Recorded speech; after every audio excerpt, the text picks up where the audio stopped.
네, 오늘 주제는 후보돈 관리를 통한 농장 평균 총산 증가 사례에 대해서 발표를 하겠습니다. 첫 번째, 후보돈 산자수와 모돈 일생 동안의 산자수에 대한 내용입니다.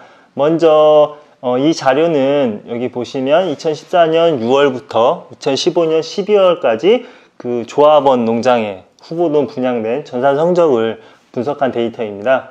그래서 GP농장 9곳에서 총 PS농장 45곳에 분양을 한 후보돈 초산돈의 총산 성적에 대한 데이터입니다.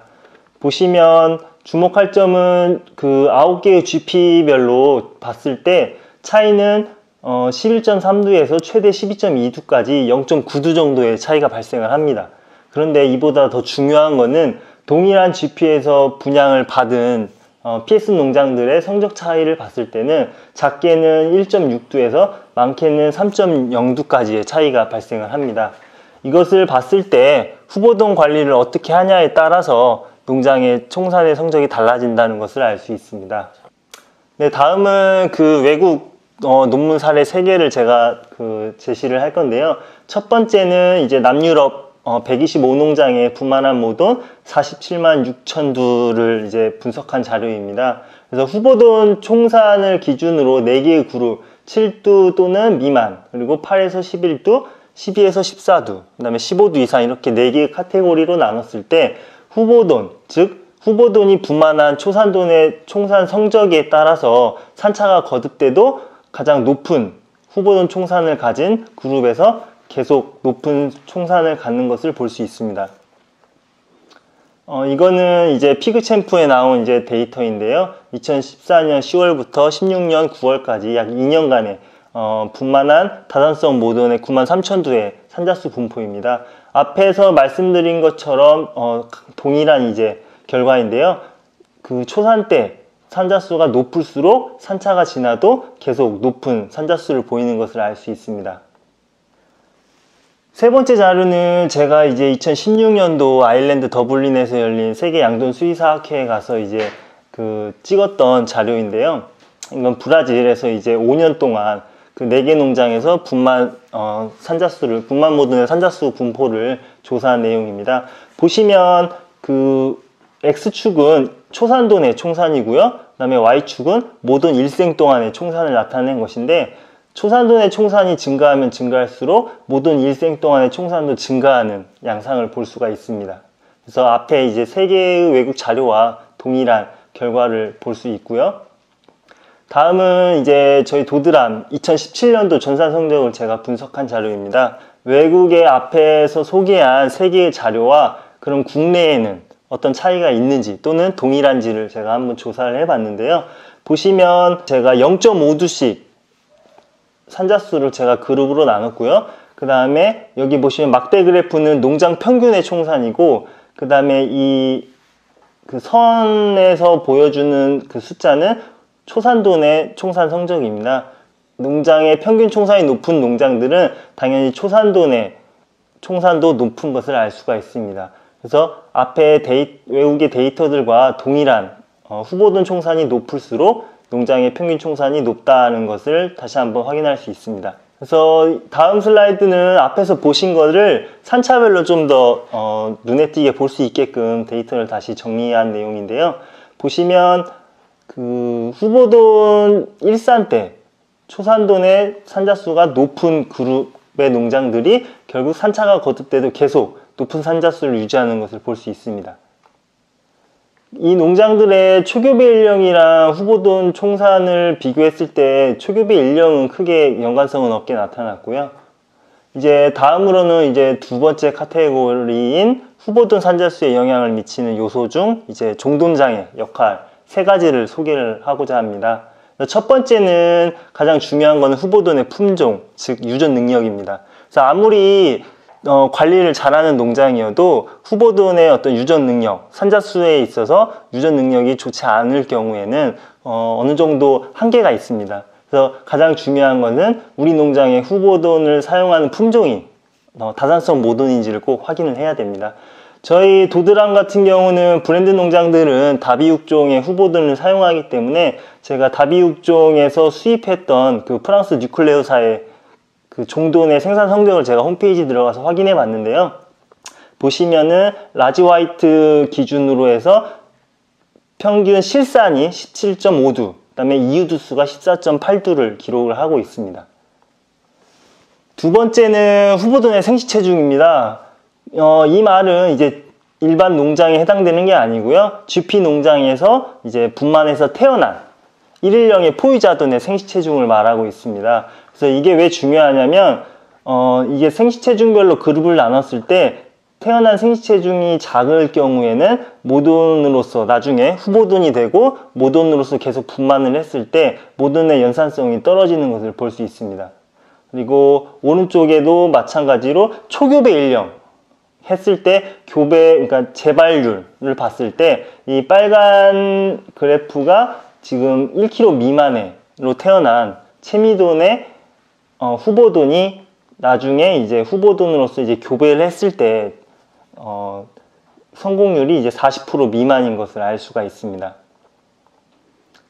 또 생시체중이 중요한 이유는 그 암컷의 경우에 그 내부 장기기관의 발달과 생시체중 관련성이 있다고 나와 있습니다. 생시체중이 크게 태어날수록 난소의 발달과 그 다음에 자궁의 무게가 증가하고 이는 곧 산자수와 관련이 있게 됩니다. 그래서 생시체중이 큰 개체일수록 난소 발달과 자궁 무게가 증가하고 따라서 배란율과 자궁 용적의 차이가 나타납니다. 그리고 태아의 생존과 태반의 기능 차이가 있고 결국 산자수와 생시체중이 관련이 있는 것을 의미합니다. 세 번째는 후보돈의 일당 증체량입니다. 우리가 보통 일령을 150일령, 그 다음에 뭐 90kg에서 95kg 정도일 때 후보돈을 농장에 입식을 하게 되는데요. 그때 당시에 이제 후보돈을 입식을 했을 때 반드시 후보돈의 일령과 그 다음에 체중을 비교를 해서 이 후보돈이 일당 증체량이 얼마나 되는지를 꼭 확인을 해야 됩니다. 그 이유는 여기서 보시면 151년까지 평균 일당 증체량이랑 총산, 실산, 이유두수를 비교한 데이터인데요. 일당 증체량이 높은 그룹에서 산자수, 즉 총산, 실산과 그 다음에 생산 성적인 이유두수가 가장 높은 것을 알 수 있습니다. 그래서 반드시 후보돈이 입식하게 되면 후보돈의 일령과 그 다음에 체중을 꼭 확인을 하셔야 됩니다.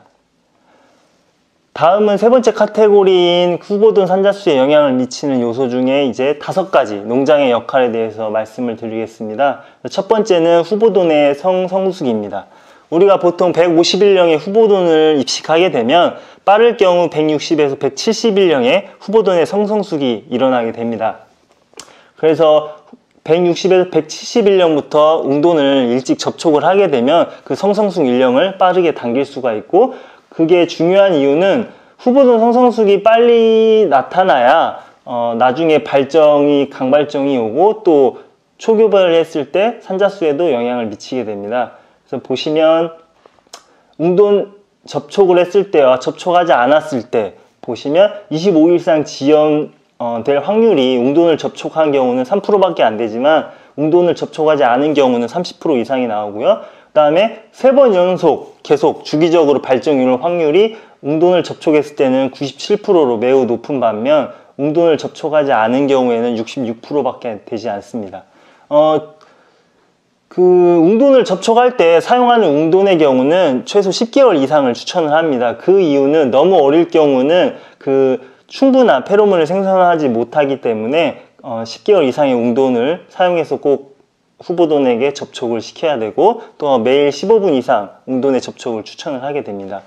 주의할 점은 후보돈과 웅돈의 사육 돈방의 거리가 1m 이상이 돼야 됩니다. 너무 가까운 거리에 계속 노출될 경우는 오히려 그 후보돈이 웅돈에 대한 어떤 반응도가 떨어지기 때문에 성성숙에 좋지 않은 영향을 미칠 수 있습니다. 네, 이 데이터는 PIC의 HNS 프로그램의 웅돈 노출 방법에 대한 그림을 설명하는 자료입니다. 여기 오른쪽 그 하단에 보시면 이 후보사 복도가 있고 이제 웅돈이 있고 이제 모돈에게 웅돈을 접촉을 하는 것을 볼 수 있습니다. 그래서 앞에서 말씀드린 것처럼 웅돈을 최대한 빨리 접촉을 시켜서 후보도 내 성성숙을 유도하는 게 중요하기 때문에 PIC 같은 경우는 HNS 프로그램을 적용을 하고 있습니다. 다음은 초교배 시점의 발정 횟수입니다. 이거는 제가 17년도에 10월에 덴마크 연수를 2주 동안 갔을 때 받았던 자료인데요. 보시면 초발정 연령이 6개월, 7개월, 8개월, 그 다음에 1차 발정 때 교배, 2차 발정 교배, 3차 발정 교배, 그래서 교배 시점, 그 다음에 발정 횟수에 따른 총산입니다.